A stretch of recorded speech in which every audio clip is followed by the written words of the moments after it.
অকল আজি আজি আচলতে অন্য এক বিশেষ এটা ভিডিঅ' মই প্ৰস্তুত কৰিবলৈ গৈ আছোঁ আৰু উজনি অসমৰ বিভিন্ন পৰম্পৰাৰ লগত আমি আপোনালোকক চিনাকি কৰি দিম বুলি PNV জন্মলগ্নৰ পৰা আপোনালোকক এটা কথা কৈ আছে উজনি অসমত চলি থকা বিভিন্ন পৰম্পৰা বিভিন্ন উৎসৱ বিভিন্ন সংস্কৃতিৰ লগত আপোনালোকক আমি পৰিচয় কৰাই দিম আৰু সেইকাৰণে আজি ভাবিলোঁ যে এই আঘোণৰ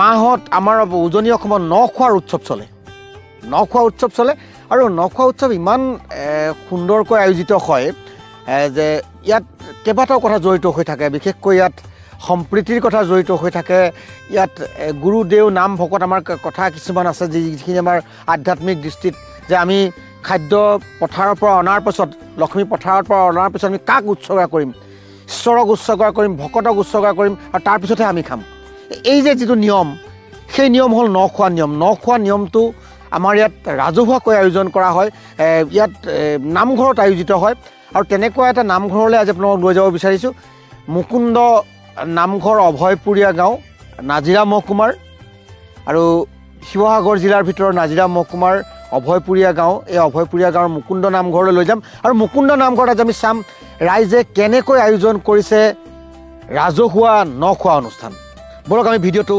আৰম্ভ কৰোঁ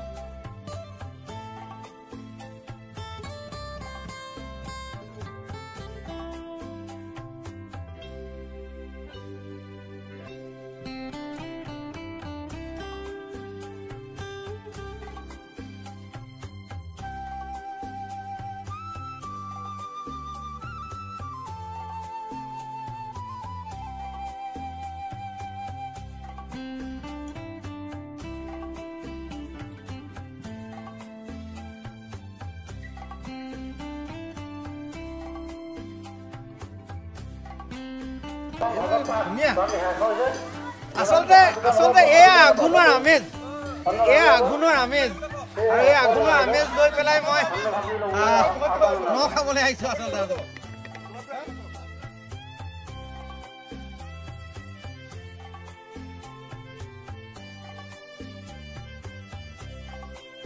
আমি পালোহি এয়া মুকুন্দ নামঘৰ অভয়পুৰীয়া গাঁও মই কৈছোঁ আমি অভয়পুৰীয়া গাঁৱলৈ আজি আহিছোঁ অভয়পুৰীয়া গাঁও মুকুন্দ নামঘৰত আজি ৰাজহুৱা নখোৱা এই ৰাজহুৱা নখোৱা কি আচলতে প্ৰতিঘৰ পচকীয়ে আমাৰ নামঘৰৰ প্ৰতিঘৰ পচকীয়ে নিজৰ যি আঘোণত যি লক্ষ্মী চপালে তাৰ এমুঠি তাৰ পৰা প্ৰত্যেক ঘৰৰ ব্যক্তিৰ পৰা প্ৰতিঘৰ মানুহৰ পৰা চাউল ইয়াত দিয়া হৈছে ন চাউল দিয়া হৈছে আৰু সেই ন চাউল ইয়াত সিজোৱা হ'ব আৰু সেই ন চাউলে আজি গাঁৱৰ ৰাইজে একেলগে বহি এসাঁজ খাব আৰু তাৰপিছত সেই ন চাউলক তেখেতসকলে ঘৰত ব্যৱহাৰ কৰিব আৰু এই গোটেই কাৰ্যসূচীটো আৰম্ভ কৰিছে সম্পূৰ্ণ আধ্যাত্মিকভাৱে ভাগৱত পাঠ অনুষ্ঠান হৈছে ভাগৱত পাঠ অনুষ্ঠানৰ পাছত ৰাইজে সেৱা কৰিছে নামঘৰত ঈশ্বৰৰ নামত এই গোটেই দ্ৰব্যভাগী আমাৰ যি অন্ন আমি অন্নবৰ্ম বুলি কওঁ এই অন্নবৰ্ম ঈশ্বৰৰ নামত উৎসৰ্গা কৰিছে ভকতৰ নামত উৎসৰ্গা কৰিছে আৰু তাৰ পিছত তেখেতসকলে ব্যক্তিগতভাৱে গ্ৰহণ কৰিব আৰু সমান্তৰালভাৱে এই গোটেই অনুষ্ঠানটোত মই এটা কথা কৈ আছোঁ যে ইয়াত জড়িত হৈ আছে ঐক্য আৰু সম্প্ৰীতি আজি এই অনুষ্ঠানতে গোটেই ডেকা বুঢ়া গোটেই গাঁওখনৰ সৰুৰ পৰা ডাঙৰলৈকে বৃদ্ধ বনিতা সকলো একেলগে মিলি পেলাই এসাঁজ খাব আৰু সেয়া হৈছে এটা উৎসৱৰ তাৰ যি বৈশিষ্ট্য এই নখোৱা উৎসৱৰ সেয়া এক অন্যতম বৈশিষ্ট্য যে ইয়াত আছে ঐক্য সংহতি আৰু সম্প্ৰীতি সমান্তৰালভাৱে ইয়াত আছে আধ্যাত্মিকতা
শ্ৰীমদ ভাগৱত প্ৰথম স্কন্ধৰ ২ আপোনাৰ সাক্ষাৎ কৰি ধাৰাপণ কৰা হৈছে জনাইছে যে হৰি হৰি কৰুণা সাগৰ কৰি কৃপা নৱ প্ৰিয়তম আত্মা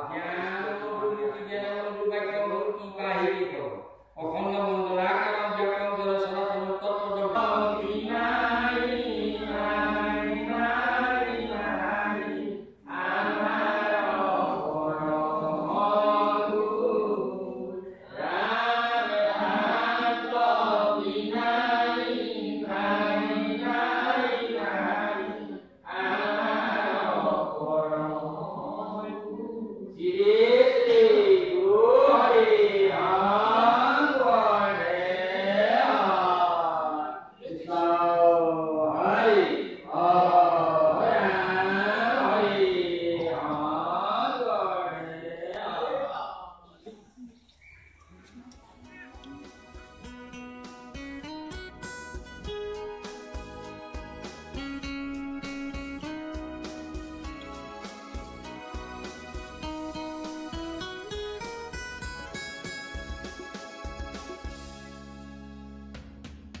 বন্ধুসকল ইতিমধ্যে নামঘৰৰ যি আধ্যাত্মিক কাৰ্যসূচী আছিলে সেই আধ্যাত্মিক কাৰ্যসূচী শেষ হ'ল আৰু আধ্যাত্মিক কাৰ্যসূচী শেষ হোৱাৰ পাছত তাত প্ৰসাদ বিতৰণ হ'ল। প্ৰসাদ বিতৰণৰ পিছত তাত সকলোৱে সেৱা ধৰিলে।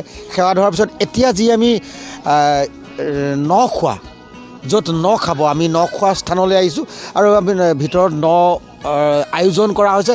ব'লক আমি ভিতৰলৈ যাওঁ, ভিতৰত কেনেধৰণে আয়োজন হৈছে আৰু লগতে মই খাব লাগিবতো, ভোক লাগিছে। এতিয়া ভোক লগা সময় হৈ গ'ল, বেলি পৰো পৰো আৰু সেইকাৰণে একেলগে বহি আমি ৰাজহুৱা ন খোৱা চলি আছে। ৰাজহুৱা ন খোৱাত ইমান সুন্দৰকৈ গোটেই গাঁৱৰ ৰাইজ একত্ৰিত হৈ ইয়াত একেলগে এসাঁজ খাব। আৰু আচলতে যেতিয়া আমাৰ আঘোণ মাহত লখিমী চপোৱা হয়, চপোৱাৰ পিছত ৰাজহুৱাকৈ প্ৰথমতে ভকত আমাৰ কথা এটা আছে বোলে গুৰুলৈ ভকতলৈ বুলি আগবঢ়াই লোৱা হয় আৰু যিখিনি থাকে সেইখিনিয়ে নিজলৈ বুলি কোৱা হয়। আৰু সেইকাৰণে প্ৰথমতে গুৰু ভকতক সোধাৰ পাছতে গৃহস্থই নিজেই অন্ন গ্ৰহণ কৰে আৰু সেই নিয়ম উজনি অসমত চলি আছে। আৰু উজনি অসমত চলি থকা এই নিয়মৰ ভিতৰত এই ৰাজহুৱা নখোৱা, আজি আমি এতিয়া অভয়পুৰীয়া গাঁৱত আছোঁ। এই অভয়পুৰীয়া গাঁৱৰ ৰাইজে আজি ৰাজহুৱা নখোৱা কাৰ্যসূচী হাতত লৈছে আৰু সম্পূৰ্ণ আধ্যাত্মিক এক চিন্তা চৰ্চা, আধ্যাত্মিক এক কাৰ্যসূচীৰ মাজেৰে গোটেই বিষয়টো আৰম্ভ হৈছে। আৰু খায়ো ভাল লাগিব। আজি মাছ দেখিছেনে, ধুনীয়াকৈ মাছ একদম ফ্ৰাই কৰি থোৱা আছে। সেইফালে জলকীয়া ভাজি বনি আছে, এইফালে বিলাহী দি আকৌ মাছৰ জোল বনাব। একদম ধুনীয়া সুন্দৰ সুন্দৰ খাদ্য। আজি ন খোৱাটো খুব সুন্দৰ হ'ব আৰু গোটেই ৰাইজ একেলগে, গোটেই গাঁৱৰ ৰাইজ একেলগে বহি ল'ব। একেলগে বহি ৰাইজে আজি এই ন খোৱা যি উৎসৱ, এইটো উৎসৱ হিচাপে পালন কৰিছে। আচলতে ঘৰে ঘৰে ন খোৱাত এটা বেলেগ কথা আহে আৰু এই ৰাজহুৱাকৈ ন খোৱাত কি হয়, সম্প্ৰীতিটো আমাৰ যিটো গাঁওখনৰ প্ৰতিঘৰ মানুহৰ লগত যিটো মিলা প্ৰীতি, সেই মিলা প্ৰীতিটো কিন্তু ইয়াৰ মাজত সোমাই আছে। আচলতে এইবিলাক হ'ল ইতিবাচক কিছুমান কথা, কিছুমান ইতিবাচক কাৰ্যসূচী য'ত সম্প্ৰীতি ঐক্য এইবিলাক জড়িত হৈ থাকে।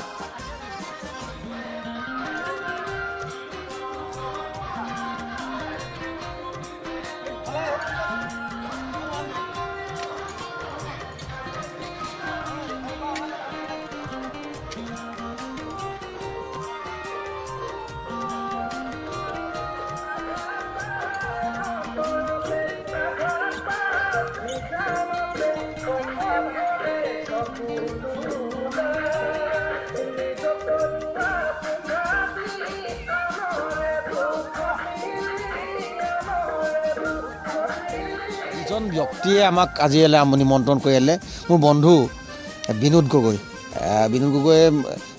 তেওঁ লৈ আহিলে আজি এই ইমান ভাল অনুষ্ঠানটো মোক চাবলৈ দেখুৱাবৰ কাৰণে।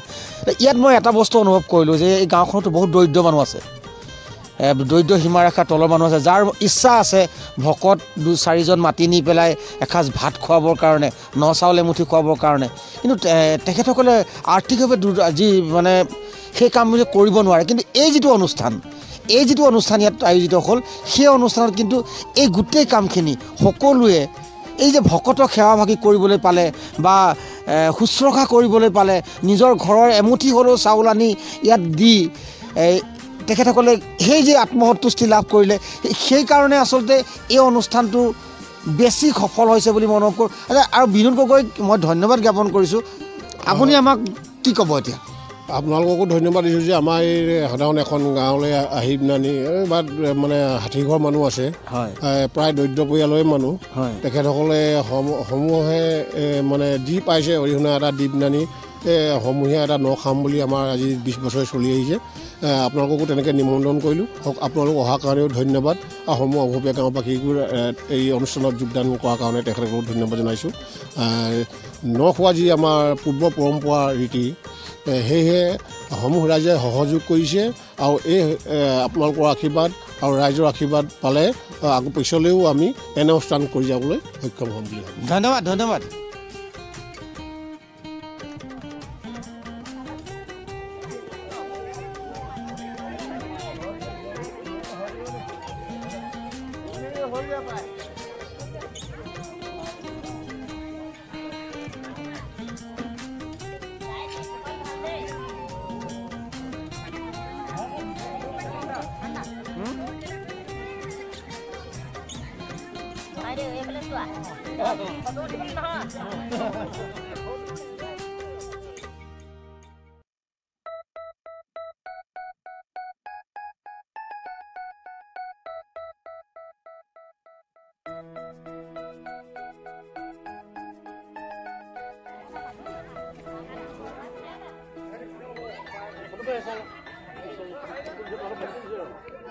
পানী দিছোঁ যেনিবা নখাত